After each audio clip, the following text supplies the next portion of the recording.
오늘의 제목은 영과 진리로 경배하는 삶이라는 제목이에요. 제가 매달 이제 말씀을 전할 때 요한복음을 가지고 계속 말씀을 전했는데 그 요한복음의 말씀이 쭉 이어지면서 예수님이 지난번에 제가 말한 사마리아 여인에게 하신 말씀이에요. 영과 진리로 예배하라. 자, 오늘의 말씀처럼 자, 아버지께 참되게 예배하는 자들은 영과 진리로 예배할 때가 온다. 지금 예수님께서 사마리아 여인, 세상에 치여서 네가 이전에 남자가 5명 있었잖아. 또 지금 또 남자 있지만 그 사람도 네 남편 아니잖아. 그러면서 자기의 아픔, 모든 아픔을 다 알아내시고 그 아픔을 헤아려 주시고 위로하여 주시고 그 사마리아 여인이 눈물을 흘리면서 할 때 이제는 영과 진리로 저 성전에서 드리는 예배가 아니라 영과 진리로 예배할 때가 온다. 또 그러한 자들을 찾으신다 라고 우리에게 말씀해 주고 있다는 거죠. 그러니까 영과 진리로 예배하는 게 뭐지? 라고 우리는 궁금증을 가지고 우리가 그러한 예배를 드리고 있는가 생각해보고 또 그런 우리가 돼서 우리를 찾으시는 하나님 앞에로 바로 나아갔으면 좋겠다는 목적이 오늘의 설교에 있습니다. 또 예배할 때가 온다. 여기 성경은 이렇게 나왔는데 예배라고 하니까 우리 어린 친구들은 예배. 야, 우리 예배 가자. 다니엘, 오늘 예배 가자. 주일이야. 그러면은 이 예배. 우리는 일주일 1시간밖에 예배를 드리지 않아요. 예배라고 어린이를 생각하는 예배는 이 작은 공간. 이 작은 공간에서 목사님이 앞에 나와서 헌금하겠습니다. 기도하겠습니다. 막 이런 말 하시고, 누구 찬양하고, 이것만 예배라고 생각을 하는, 오해하는 사람들이 있다는 거죠. 원문적으로 말하면 이거를 영과 진리로 경배할 때가 온다라는 경배. 경배라는 것은 우리의 삶 속에서 사마리아 여인이 이제 예수님을 만났죠. 예, 니고데모도 마찬가지고 예수님을 만나서 본 어게인 됐죠. 그리고 나서 우리가 숨 쉬는 그 모든 것에 하나님을 경배하는 그 모습을 우리에게 바라신다는 거예요. 그럼 그게 뭔지 한번 고민 속에서 들어가 보도록 하겠습니다. 요한복음은 예수님의 신성을 나타낸다고 했고 믿는 자들은 구원을 받고 영원한 생명을 얻는다고 했어요. 자, 물어보겠습니다. 여러분들은 예수님을 믿고 구원을 받으셨나요? 예, 마음속으로 아멘도 좋고 입속으로 아멘 하셔도 좋아요.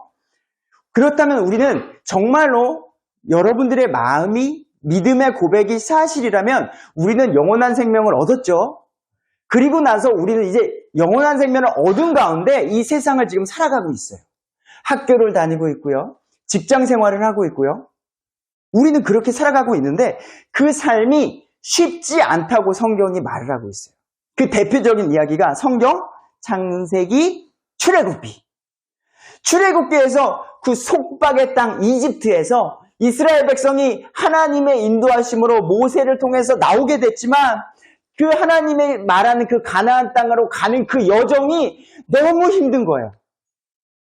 예수님을 믿지만 그 예수님을 믿고 나왔지만 그 여정이 너무 힘들어 40년 동안에 그 땅에 가나안 땅에 1세대들은 잘 못 들어갔다는 거예요. 대부분이.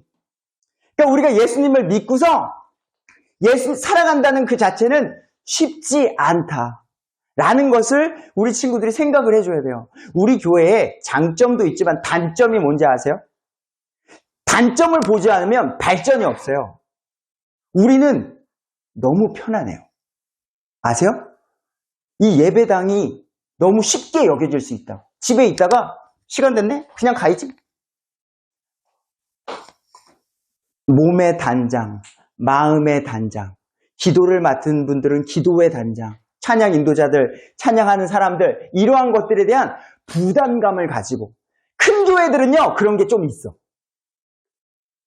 하나님에 대한 그런 부담감인지 사람들이 많으니까 사람들 앞에 서는 부담감인지 그래도 큰 교회들은 그런 부담감이 있단 말이죠. 근데 우리 교회는 되게 편안하게 올 수 있어.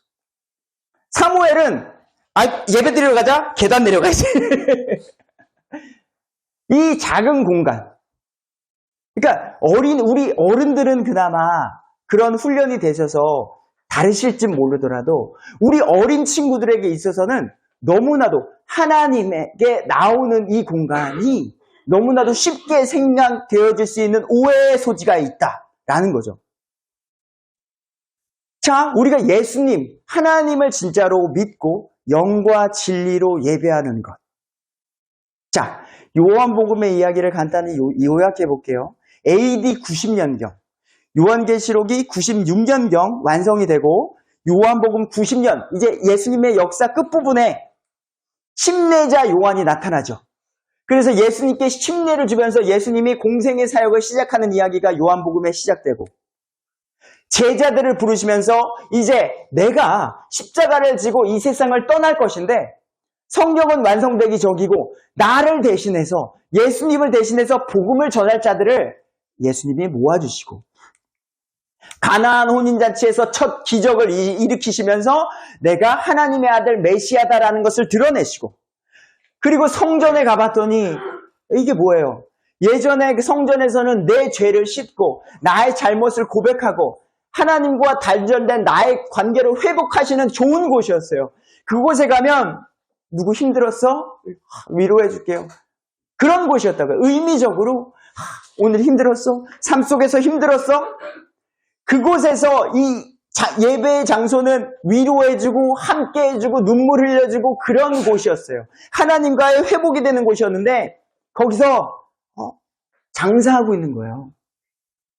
장사하고 있는 여기서 못 팔고 그러니까 예수님이요, 우리가 생각하는 어린이들 예수님은 어땠을 것 같아요? 예수님 되게 온전하셨을 것 같아요. 되게 멋있어서 목소리도 할렐루야 막 이럴 것 같고 애들이 생각하는 예수님은 그렇다고요.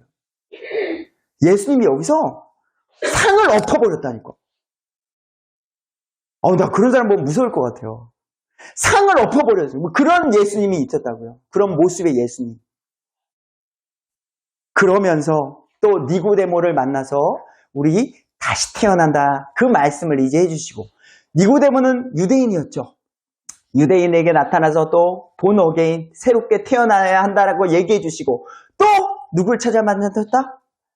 사마리아 여인. 이젠 이방 여인을 만나시는 거예요.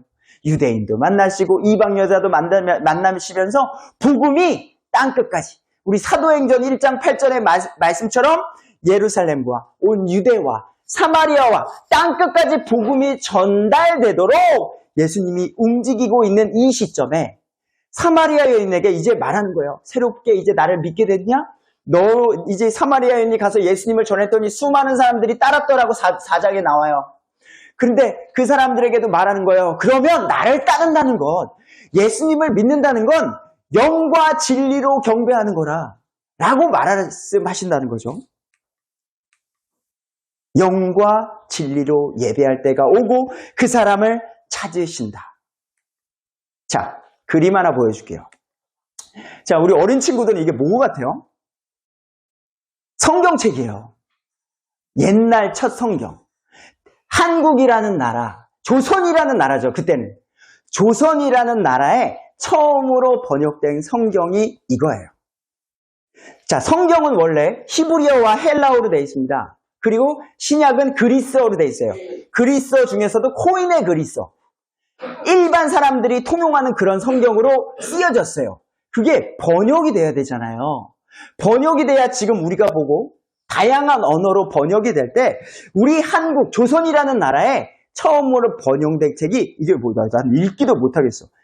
예수, 성교 뭐 이렇게 써있고 누가복음 전서. 우리의 개념과는 다른 그때에.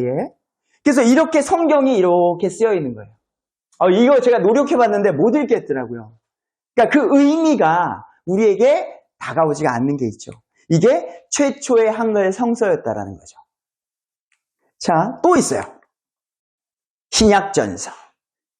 자, 아까 이거는 1882년도 성경이고요.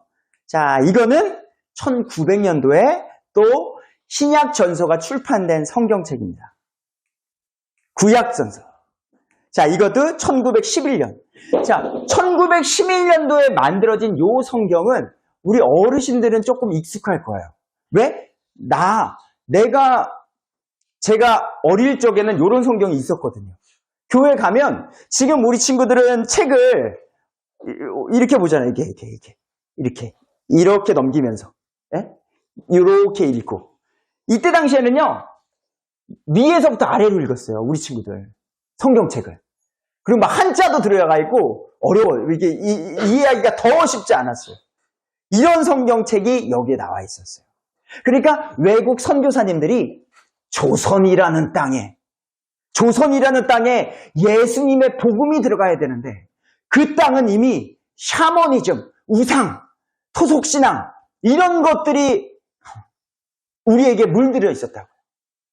그게 뭐냐면 그래서 성경을 번역할 때에 잘못 번역한 것들도 여기에 들어가 있는데 자 이게 뭐냐 우리 한글 개혁 성경 개혁 한글판 성경이에요. 1952년 자 역사적으로 들어가 보도록 하겠습니다. 1952년에는 어떤 시대였죠?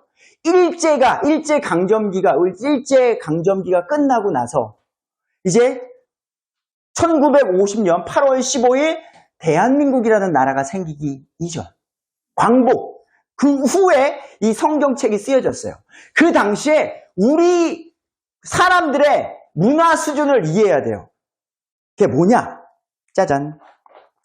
옛날에 개혁 한글은요. 이렇게 번역이 됐었어요. 신령과 진정으로 예배드려라. 그 당시에는 우리가요. 달에게 빌고요. 물 떠다 놓고 빌고 막 이렇게 전쟁 나간 내 아들 살려주십시오. 병 들어있는 내 부모님 살려주십시오. 하면서 어떤 샤머니즘적인 막 그런 것들. 아들 낳고 딸 낳으면 막 문 앞에다가 고추 걸어놓고 막 그런 미신들이 많았던 나라예요. 근데 이것을 번역할 때에 신령과 진정, 이런 어떤 인간의 열심, 어떤 내 마음의 진심으로 번역을 하게 된 거예요. 그때 당시에. 신령한 어떤 건, 산신령님, 이런 건가? 진정, 나의 간절함. 그래서 저 어렸을 때 많이 노래 불렀어요. 때가 참에 아버지께 신령과 진정으로 예배드리네. 그러면서 진정으로 막 예배드리네. 그게 진짜 예배구나 막 하면서. 근데 이러한 모든 것들이 왜 이렇게 쓰여졌느냐. 선교사님들이 오면서 이게 조선의 문화였어요. 이게 1950년대에 우리의 문화가 이런 거예요. 내가 바라는 그 모든 것들을 정환수 기도라고 합니다.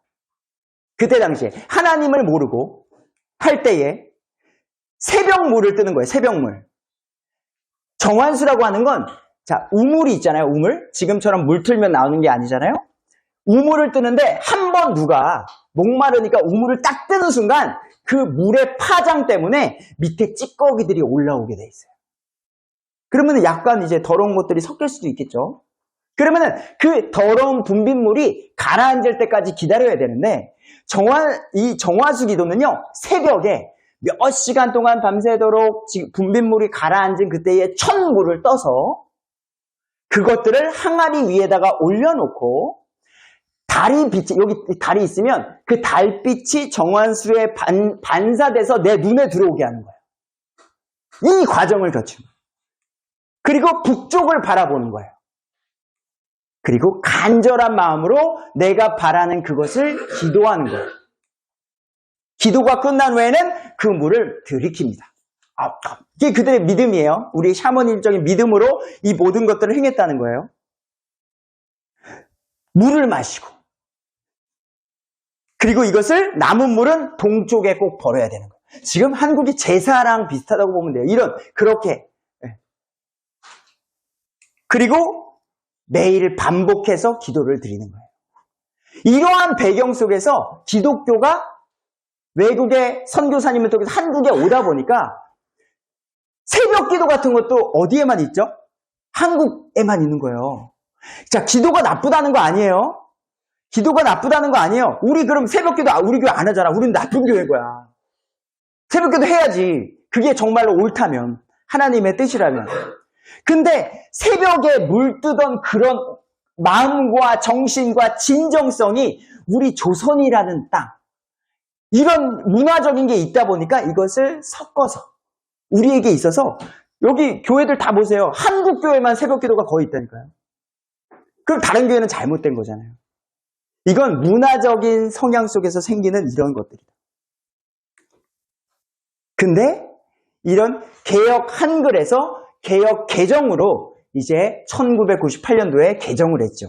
그때 이제 영과 진리로 바꿔서 바르게 성경이 번역돼서 나오게 됩니다. 그래서 연세 드신 분들은 신령과 진정이라고 배웠기 때문에 그렇게 말씀을 또 하시고. 자, 신령과 진정이 아닌 영과 진리. 우리가 이것을 기억해야 돼요. 자, 영과 진리로 예배를 드린다는 게 무엇이냐? 우리 저번에 우리 인간의 삼중구조 얘기했잖아요. 몸과 혼과 영. 몸은 세상을 의식하고 혼은 나 자신을 의식해. 그리고 영은 하나님을 의식하는 거예요. 그래서 영은요, 우리의 삶 속에 간단히 말하면 하나님을 의식하면서 살아가는 거예요. 지금 이 예배 요 1시간 동안에는 제가 앞에서 설교자가 말씀을 전하고 찬양을 하고 하나님이라는 단어를 듣고 예수님이라는 단어를 듣고 막 이러니까 기도합시다 하니까 이런 걸 들으니까 우리가 이런 거지. 자, 이 공간을 나가자마자 또는 집에 가자마자 예수님 이야기 얼마나 하시고 하나님 이야기 얼마나 하시고 찬양은 얼마나 하시고 이런 거 직장 생활 속에서 오늘 일할 수 있음에 감사드립니다. 우리 친구들은 학교를 다니면서 내가 오늘 공부할 수 있음에 감사합니다. 이런 하나님을 의식하는 거. 아름다운 자연을 보면서 맑은 하늘을 요즘 보면서 예쁜 꽃이 피어나는 것을 보면서 하나님을 나는 인식하는가. 이 부분을 오늘은 생각해 보셨으면 좋겠다는 거죠. 그리고 영, 하나님을 의식하는 거, 진리가 그럼 사전적인 의미는 뭐냐? 자, 현실이나 사실에 분명하게 맞아 떨어지는 것, 진리. 쉽게 말하면 잘 변하지 않는 거죠. 변하지 않는 것. 보편적, 불변적으로 알맞은 것, 참된 것, 진실. 이런 걸 진리라 그래요. 그래서 우리는 하나님의 말씀이 참되고 거짓이 없고 진리라 그래요. 더 쉽게 우리 어린 친구들을 위해서 말하면 자, 이게 뭘까요? 2 더하기는 또 여기 누가 2 더하기는 귀요미 이러고 2 더하기 2는 4. 이걸 뭐라 그래요? 수학적 진리라 그래요. 안 변해. 옛날도 2 더하기 2는 4고요. 여기서도 2 더하기 2, 다양한 나라에서도 2 더하기 2는 4가 돼야 되는 거예요. 또 H2O. 그리고 수소와 산소가 만나면 뭐죠? 우리 어린 친구들은 모를 수 있을까요? 우리 티네이저. H2O와 이거 만나면 물이 되는 거죠. H2와 플러스 O가 만나면 H2O, 물이 되는 거죠. 이걸 화학적 진리라고 말을 해요. 안 변해. 지금까지의 우리 과학 문명의 발달 속에서 이런 것들은 안 변해. 마지막 하나 더. 물은 높은 곳에서 낮은 곳으로 흐른다. 이 진리는 안 변해요. 혹시 지금 누가 물을 따랐는데 갑자기 위로 간다? 이건 뭐 놀라운 거죠. 근데 그런 일은 일어나지 않는다라는 거예요. 이걸 물리학적 진리라 그래요. 변하지 않는 것. 그래서 우리가 이 세상이 갖고 있는 그 가치관은 물론요, 성경이 말하고자 하는 진리가 있잖아요. 근데 그 진리를 이 세상이 깨부수고 있다고요. 그래서 우리 젊은 친구들의 믿음과 진리를 혼동시키는 게 요즘 이 세상이라서 그 얘기를 제가 하려고 하는 거예요. 그래서 하나님을 인식하며 하나님의 뜻대로 경배하려고 노력하는 삶. 우리는 이거를 추구해야 돼요. 근데 이걸 너무 쉽게 생각한다고요. 쉽게. 그게 저는 오늘 얘기하고자 하는 거예요. 우리의 말, 생각, 행동, 관계 모든 삶이 온전하게 하나님의 뜻에 맞게 살아가도록 노력을 해야 돼요. 그래서 우리 어린 친구들에게 먼저 말하면 단어, 말, 야, 개 좋아. 개 기뻐. 이건 아니죠. 존나 좋아.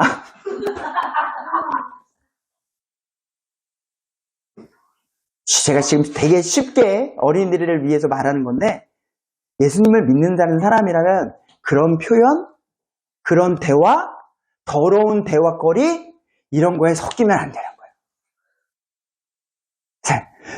자, 이걸 제가 지금 말하는 거예요. 우리 어린 친구들. 그러면 안 된다고요. 많은 사람들이 그런 말과 많은 사람들이 그런 대화와 많은 사람들이 그런 걸 해요. 어른들도 마찬가지예요. 그런 데선 나와야 되는 거예요. 그런 데선 피해야 되는 거라고요. 우리는. 그게 영과 진리로 살아가는 거고 예배하는 거라고요. 근데 이러한 것들이 제가 쉽지 않다라고 제가 말해요. 저에게도 적용이 돼요. 저는 하나님의 말씀을 선포하는 거지 나는 깨끗하게 삽니다. 지금 이 말 하는 게 아니에요. 동등한 입장 속에서 저도 하나님의 말씀을 받고 저의 연약함을 저도 알고 하지만 하나님의 말씀은 그러한 것에서 우리가 영과 진리로 바르게 경배하는 우리가 되자라고 말하는 거죠. 왜 이러한 삶이 쉽지 않느냐? 예를 들어 드릴게요. 자, 저보다 더 나은 사람들이 세상에 많아요. 근데 그 사람들이 무너지더라고요.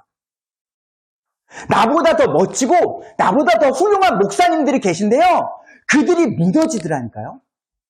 예를 들면 세상 돌아가는 이치를 볼까요? 성경 말씀에 우리에게 경고해주는 말씀들이 있습니다. 근신하라 깨어라. 대적 마귀가 우는 사자같이 두루다니며 삼킬자를 찾는데요. 예수님을 안 믿는 사람들은 최대한 안 믿게, 예수님을 믿는다고 말하는 애들은 최대한 잘못 믿게, 평안을 잃어버리게 라고 선줄로 아는 자 넘어질까 조심하라. 난 성경 잘 알아. 나는 누구야? 라는 사람은 언제 넘어질지 모를까 조심하라. 자녀들아 너희 자신을 지켜 우상을 멀리하라. 하나님보다도 더욱더 먼저시하는 그 모든 것. 우리 어린 친구들은 이게 무슨 형상 이거를 말하는 게 아니라 지금 시대에는 하나님보다도 더 좋아하는 그 무언가. 그게 우상이 될 수 있어요. 그래서 이 세상은 육신의 정욕, 안목의 정욕, 인생의 자랑, 와 눈에 보기 좋고 자극적인 것. 이런 것. 우리 젊은 친구들에게 있어서 예배라고 하면은 막 또 뛰는 거라고 생각해. 뭐 이게 막 찬양할 때에 뭐 우리 이 캠프 갔던 것처럼 빼! 그러면 우리도 해야지. 그게 진짜 하나님이 원하시는 거면 우리도 해야죠. 애도 해야 되고 노인도 같이. 그거는 젊은 친구들이 시각적인 요즘 유튜브라든지 너무 자극된 걸 좋아하다 보니까 눈맞춤으로 좋게 말하면 우리 친구들을 위해 눈높임으로 그렇게 하는 거지. 자, 대표적인 게 뭐냐면요. 여러분 우선 이거 한번 보세요. 아기 예수님의 탄생을 축하합니다. 좋은 문구잖아요. 그죠? 아기 예수님의 탄생을 축하합니다. 근데 이걸 어디서 했나요? 뒤에 배경 보시면 아시겠어요? 불교에서 하는 거예요. 불교에서 아기 예수님을 탄생을 축하한대요. 어떻게 생각하세요? 이상한 거예요. 이상하다고 생각해야 정상인 거예요. 근데 서로 리스펙트. 좋네. 우리 비난하지 않네. 불교는 예수님을 하나님의 아들 진정으로 믿고 따르지 않고 그들의 삶이 변화되지 않아요. 그냥 나는 난데요. 예수님, 오케이. 축하합니다. 겉포장. 예수님께서 하나님께서 가장 싫어하는 이 거짓 두 얼굴. 이런 것들. 근데 세상 사람들은 왜 기독교는 불교 비난해? 야, 왜 욕해? 욕하지 말고 사이좋게 지내고 서로 존중해줘. 평화. 예수님은 성전에서 상을 엎으신 분이 우리가 믿는 예수님인데 왜 싸워요, 예수님? 불쌍한 사람 도와주세요 라고 하는 거라고요. 그러니까 그 진리를, 성경이 말하는 참된 그 진리를 인간이 그 문화적인 힘으로 깨부수는 거야. 하나님보다 더 위에 서 있는 거예요. 그리고 그런 평화적인 아름다운 모습으로 우리 젊은 친구들에게 들어가서 그래. 기독교는 너무 이기적이야. 라고 우리의 생각을 고착화시키려는 거예요. 또 이건 최근에 있었던 일입니다. 최근에. 사진 하나 보여드릴게요. 이게 사진을 보면 무슨 그림 같을까? 최근에. 자, 이거는 미국 연합 감리교회. 목사님이세요. 여자 목사님. 여자 목사님인데 레즈비언이에요. 이분 여자분인데요. 남편이에요. 자, 미국 연합감리교회 유나이티드 메소디스트 처치 이 연합은요. 미국에서 두 번째로 큰 교단이에요. 두 번째. 남침례교회가 제일 크고요. 복음주의적으로. 그리고 그 다음이 여긴데 이게 이번에 통과가 됐어요. 통과가 돼서 감사기도 드리는 거예요. 감사기도. 하나님 감사합니다. 저 이제 목사로서 이제 여자끼리 부부가 되고 말씀도 전할 수 있게 돼서 하나님 감사합니다라고 이렇게 기도 고백을 하고 있다고요. 이곳에 여러분 이게 진리 여기서 우리는 이제 판단을 내리셔야 된다고요. 우리가 믿는 하나님은 이것들을 받아주시는 하나님인가? 지금 이 세상은 엄청 시끄러워요. 우리가 보질 않아서 그래요. 우리의 삶이 지금 다들 바쁘시니까 우리가 이런 것들을 세상이 얼마나 돌아가는지 모르시겠지만 엄청나게 빠르게 세상이 미국이라는 그 하나님의 말씀 위에 세워지는 그 미국이라는 나라가 이렇게 되고 있다. 감사 기도를 드리고 있어요. 통과됐어요. 한국은 안 그럴까요? 제가 그냥 간단하게 몇 가지만 준비한 거죠. 예. 그러니까 진리가요. 지금 무너지고 있다고요. 이거에 경각심을 가져야 돼요. 그러다가 어느 친구들이 교회에 있는 친구들이 이런 거 갖고 와서 그러다니까요. 미국에서 제일 큰 교회가 연합감리교회 거기는 오케이 해주는데 우리 교회는 왜 안 돼요? 나 떠날 거예요. 이런 시대가 오는 거예요. 더 크니까 규모도 더 크고 막 웅장하게 해요.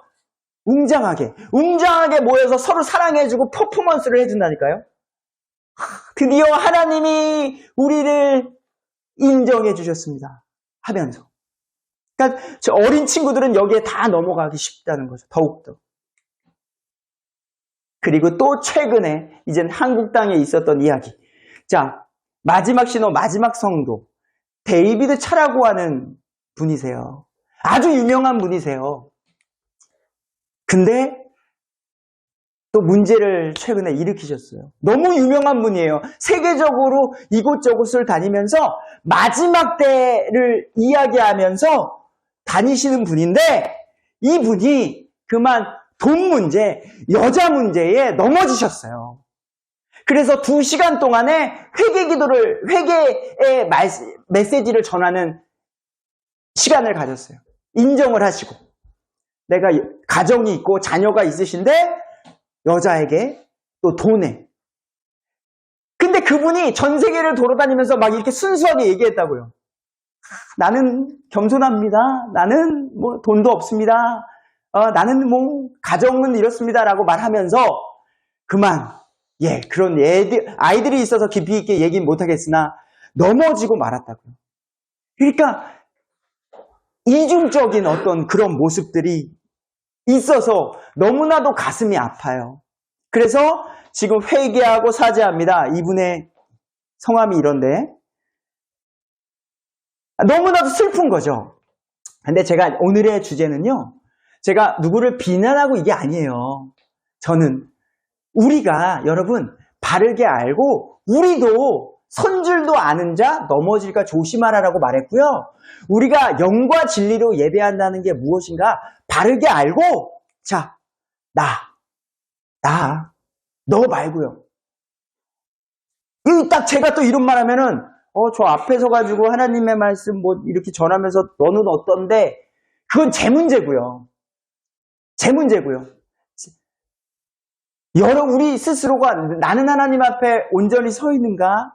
라고 되돌아보면서 우리의 삶 속에서 영과 진리로 하나님의 말씀을 예스일 땐 예스, 아니올 땐 아니오라고 분명히 말할 수 있는 우리의 믿음으로 온전히 살아갔으면 좋겠고 어린 친구들에게 있어서 그리스도인으로 살아간다는 것, 학생으로서 어떻게 할 것인가?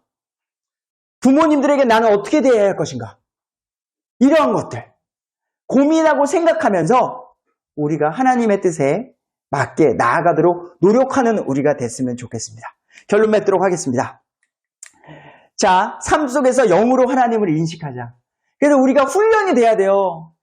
그냥 무언가를 보면서 옆에 있는 사람을 보면서 우리가 하나님이 만들어주신 귀한 사람이다. 인간적으로 보면 저 사람은 왜 저렇게 행동해? 저 사람은 왜 그렇게? 그런 것들에 너무 사로잡히지 말고 그냥 하나님 안에서의 그 사람을 볼 수 있도록 노력하시고 진리, 하나님의 말씀을 제발 바로 알아서 아까 그 목사님 저보다 유명한 여자 목사님이세요. 연합교회 대표 목사님이시라니까 나보다 유명해요. 근데 저랑 믿음관이 달라요. 저는 그거를 아니라고 생각하는데 절대 아니라고 생각하는데 그분은 불쌍히 여기고 인정해달라는 거예요. 우리 하나님은 사랑의 하나님이니까. 그러니까 우리는 진리를 바르게 제발 이 목사님 말하는 게 달라요. 그 바르게 판단하세요. 맑은 정신을 가지고 성경을 바르게 보시고 그리고 우리의 삶 속에서 영과 진리로 경배하고 예배하는 우리가 되길 간절히 소망합니다. 기도하겠습니다.